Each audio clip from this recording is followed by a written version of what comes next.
তার দশা থেকে বের হয়ে যায়, সূর্য অস্ত যাওয়ার আগেই আমি আল্লাহ তাআলা তাকে পরিপূর্ণ রিজিক দিয়ে তার পেট ভরপুর করে আমি আল্লাহ তার বাসায় আবার পৌঁছাই। প্রিয় ভাই আমার, আল্লাহ রাব্বুল আলামিন ওই কথাটাই কুরআনুল কারীমে জানিয়ে দেন, ওয়া মা মিন দাব্বাতিন ফিল আরদি ইল্লা আলাল্লাহি রিজকুহা।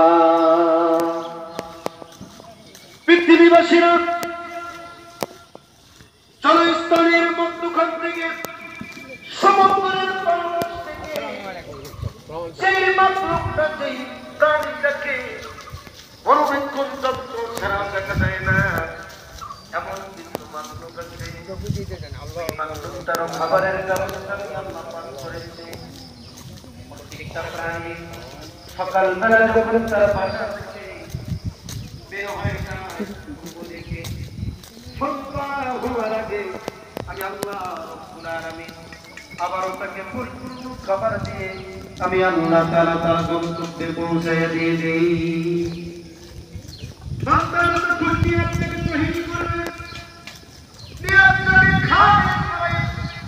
কুরবানি করার নিয়ত করুন, সুযোগ ক্রয় করবে হালাল, কারণ নিয়ত করা কুরবান যেই ব্যক্তি যারা নিয়ত করে তহিদ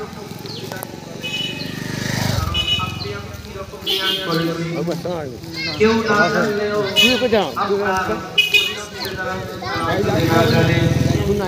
জানেন কে?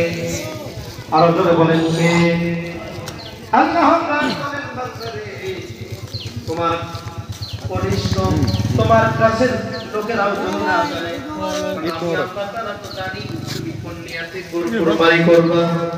যদি তোমার নিয়ত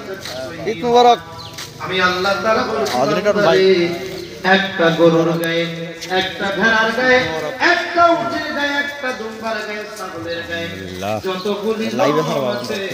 আমি আল্লাহ তাআলা প্রত্যেকটা লোমের বদলে একটা করে সওয়াব দান করে দেই। ব্যালেন্স আছে জগন্ন হয়ে গেল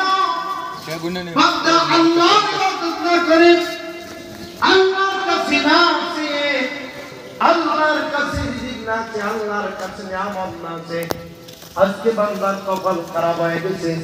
আজকে বান্দা মাজারমুখী হয়ে গেছে, বান্দা আজকে মাজারমুখী হয়ে গেছে, বাজারমুখী হয়ে গেছে,